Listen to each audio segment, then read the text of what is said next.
IHP Media, la chaîne qui vous édifie. Amen. Et la parole était avec Dieu. Et la parole était Dieu. Et papa maman, partout à travers le monde. Na pas na situation que le zango, telle soumasi à Nazareth. Loba solo pe bomo. Loba vie. Elle était au commencement avec Dieu. Na ebandeli ezalaki na Yesu Masi à Nazareth. Toutes choses ont été faites par elle. Oh, nous ce salama qui ponaye. Yes. Oh. Yes. Alléluia. Et rien de ce qui n'a été fait sans elle. Et ça est le comment côté et salama qui oh Yesu Masi à Nazareth a habité. Yem to salaya situation au sanango. Oh sanango ya kolela. Ozo pa IHP Media, la chaîne qui vous édifie. Mbote shalom, chers auditeurs de la radio Parole Vie. Tika Yesu Christ en Nazareth nzamba solo pe abomoy apambola bino beboza libaku ya kolanda émission Parole Vie. Tozana numéro sika na émission Parole Vie, une émission à caractère évangélique où ezaka tango nyoso animé na ngai ndeko na bino pasteur Herbie bongo lelo kasi tozwi libaku ya koteama na mwana na biso to pe na leki na biso aza musena nzambe pasteur David de la foi yemta ote abiso yango tozobondela nde na sima na yango par la grâce de Dieu. Bien-aimé, tu peux pas malobe pe na musa na nzambe ndeko kotsa bato kotsa bandeko yaya toza en direct par la grâce de Dieu. Donc lelo toza awa na kasa studio na musa na nzambe David de la foi to bondeli na kombo na Yesu Christ en Nazareth kolo to pesonini nangolo salibiso lelo na tongo lelo tata okabla loba na musa na yo David de la foi pour na répondre positivement à l'invitation au na radio Parole Vie.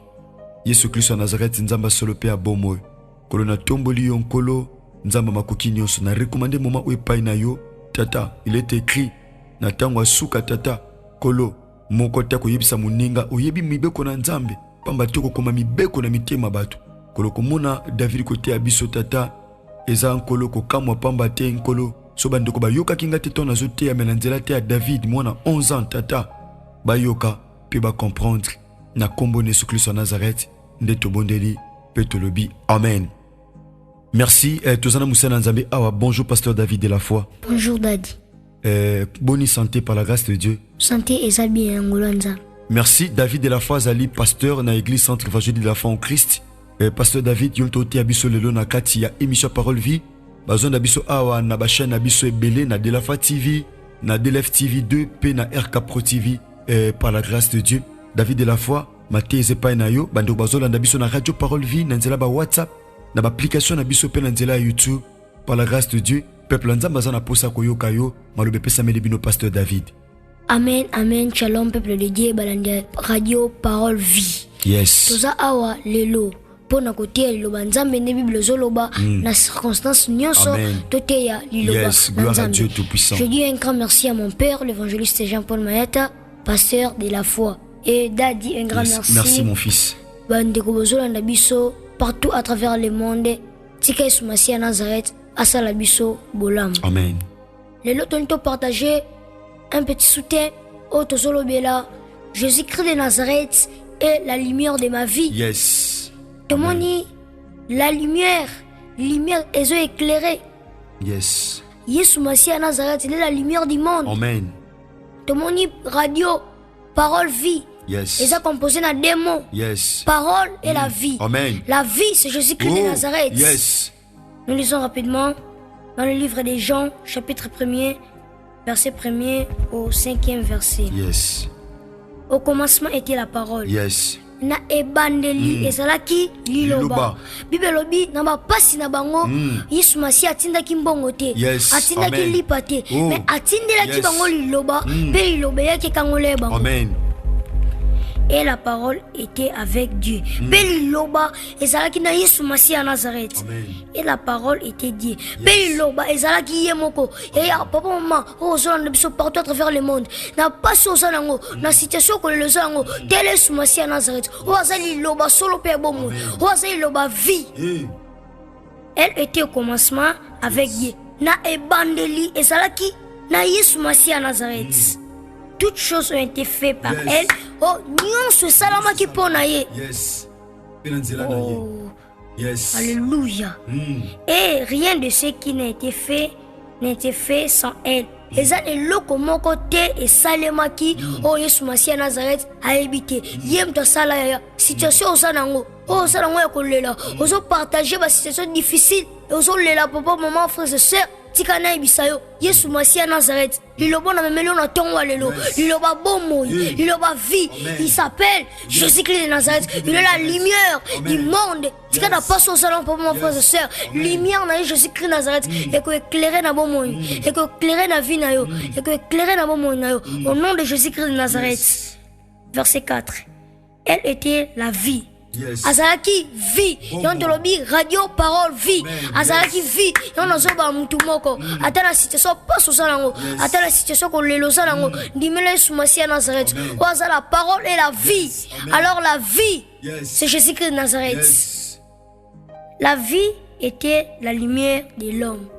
Azalaki pole na mutu papa ma frère et sœur ozolanda biso ata makambo esimba te ndimela Yesu Masiya Nazareth lokola mokonzi pe mobikisi ako éclairer lumière na bomoi na yo ata makambo esimba te ata bato ondima te eza nzambe moko o abenga na bozalisami biloko ekozala te. Il s'appelle Jésus-Christ de Nazareth. Yesu Masiya Nazareth aza na bandeli aza pe suka parce que ata makambo elekela batu c'est capable ça là. Oh alléluia. Il est le médecin par l'excellence. Ata makambo esimba te na mokanda na Josué chapitre 1er verset 3. Christ azoloba na Josué bisika nyonso otia makolo na yo ekopesa melao pour moi frères et sœurs ata makambo esimba te ndimela Yesu Masiya Nazareth o azali nzela ya solo pe ya bomoi le chemin la vie et la vérité. Na mokanda na Jean chapitre 1er verset 46. Babengi Nathanaël obi est-ce que loko malamu ko bima Nazareth babisi yaka pokomona bapesa chance te na vie bandima te ke Yesu Masiya nzambe so akosala tika na esa mutu moko osoki bazondima te o eza négative pa partout eza possible et pa Yesu Masiya Nazareth crois seulement ata makambo esimba te Yesu Masiya Nazareth nzambe solo père bomoi et Dieu de mon père Jean-Paul Mayata de la foi aza nzambe oyo aza lumière aza nzambe oyo azo éclairé ma vie na biso. Il s'appelle Jésus-Christ Nazareth. Tika kimia na Yesu Masiya Nazareth et umela na bomoi na biso.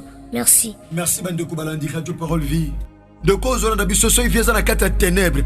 Ato bandaki ano na ténèbres. Bandaki on a mulili makambe simba te. Na ténèbres ya maladie, na ténèbres ya chômage, na ténèbres ya humiliation, na ténèbres ya limitation. Makambe simba te ya kosekama, ya échec. Pendant que je parle, tika lumière ekota.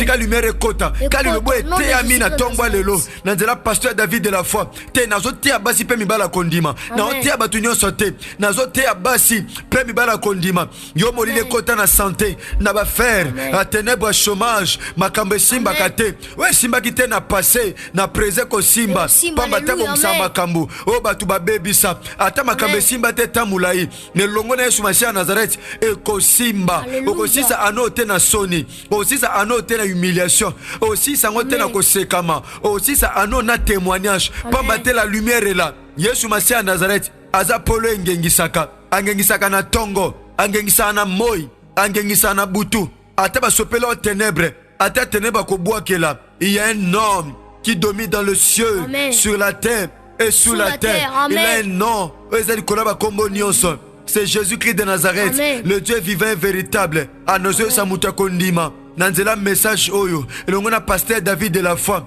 ya bien kotika la bongote makambe ko changer pamba te la Bible me dit que les ténèbres ne régneront pas toujours. Pourquoi? Parce que la lumière est là. Quand la lumière apparaît, quand la lumière lui quand la lumière de Dieu est là, quand la lumière nzambe kitaka molile pakataka mbangu pendant que je parle tika ténèbres vine pakata mbangu tika ténèbres vine ba kolongwa c'est la ma soni et la molile ba lati sa yaya quand nanzela message à l'élo. C'est Jésus-Christ de Nazareth qui est la lumière. Alors je suis le chemin, la vérité. Azanzelo so kote okabo solo. Peko za bomoy. Et pas ikufe fanda. Et pas makambe simbate. Aïe aïe aïe aïe aïe aïe.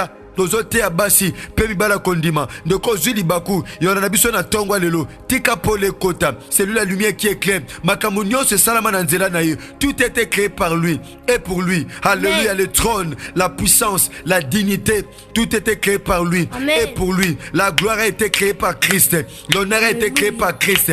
Te nazote ya mutu azondima de quoi ata kolelezwe sika na bomo na yo. Mais c'est possible seka pamba te ko seka na yo kolela banguna yo ko seka banguna bakolela aussi ça ano te na soni pendant que nazo loba tike lamba soni longwa et lamba ko seka me longwa et le gama tangue longwa yo kufate. Oui, David azoloba, je ne mourrai pas, je vivrai et je raconterai les œuvres de l'Éternel. Molili a kufa longwa pamba te komama.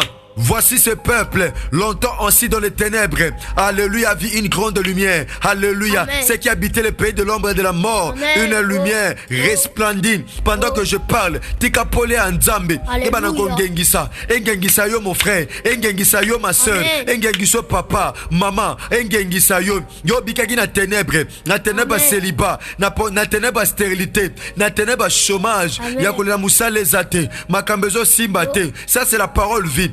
Bomo ekota na via ndeko moko omela kaba kisi makambo esimba te oteka ndeti muto oteka te ya osala ndeti muto osala te omela kisi ndeti muto omela kisi te lobiko ezate pendant nazo loba tika pole kota tika pole Yesu Masia Nazareth kota que la lumière de Dieu ekota politatoli esalema na kombo na Yesu Masia Nazareth nzambe yelonga nzamba bomo nzamba makoki nyonso aya anoko. La Bible dit la fin d'une chose vaut mieux que son commencement. Ato bandaki anona ko sekama ato bandako na mulili mo suki sango na pole afin que Christ a la glorifier na kombo na Yesu Masia Nazareth. Nzamba solo pe aboboy nzamba elonga de bonso na kondima lokola peuple moko de to bondele pe to lobi amen. Merci, acclamons Jésus-Christ de Nazareth. Acclamons le plus fort. Acclamons le Dieu des cieux, le Dieu vivant et véritable, le Shiloh, le chemin, la vérité et la vie. Amen. Merci pasteur David de la Foi d'avoir répondu positivement à notre invitation. Merci nos papa, merci nos maman. Aux akatong nous se brancher na katia Radio Parole Vie pe na émission Parole Vie. Merci bebo Julie Bako Olanda biso na De la Foi TV, na DLF TV 2, topé na RK Pro TV. Tika Yesu Christ en Nazareth nzamba solo, nzamba tata na biso Jean-Paul Mayata de la Foi. Asalabino ngolupe bolamo. Merci bandeko lobipé par la grâce de Dieu. Toza awa na pasteur David de la Foi pour nous continuer na message na biso et ko introduire biso na miko na biso misat topé na 3 soirées na biso ya jeûne et prière yaya to sambela mikoleza tellement mabé le temps et ces apena mabé makas pe mikoleza mabé to sambela to kilabile je crois programme so etikali to pesango lobby mercredi par la grâce de Dieu les peto bande ko pesa programme lobby lundi na ngolo ya Yesu Masia Nazareth ndeko nanga mwasi zo moment ya ko partager matéria oyo partager ango to mona comment nzamba comme ko utiliser même na bana miki baté abiso ezali moko e makambo ko talisa ke Christ azozonga kala mingi te pamba ta ko telem se pasteur lokola ba David de la Foi. Merci ndeko soutenir émission Parole Vie. Merci ndeko oyo o mi pesa discipline ya ko partager émission Parole Vie au comme pasteur topé évangéliste tika lola e fonga manatina na bino. Merci ndeko o sambe na biso pona bala liboso soko simba mina matia lokola boy oko komela biso na Radio Parole Vie na plus 243 89 75 70 917 topé plus 243 89 670 76 01. Tika Yesu Christ en Nazareth nzamba solo pe abomo apambola bino asala bino ngolo pe bolamu soki Christ a maisongelité tukutani bongo lobby mercredi na numéro asika elongo na pasteur David de la Foi. Merci, que Dieu bénisse. IHP Media, la chaîne qui vous édifie.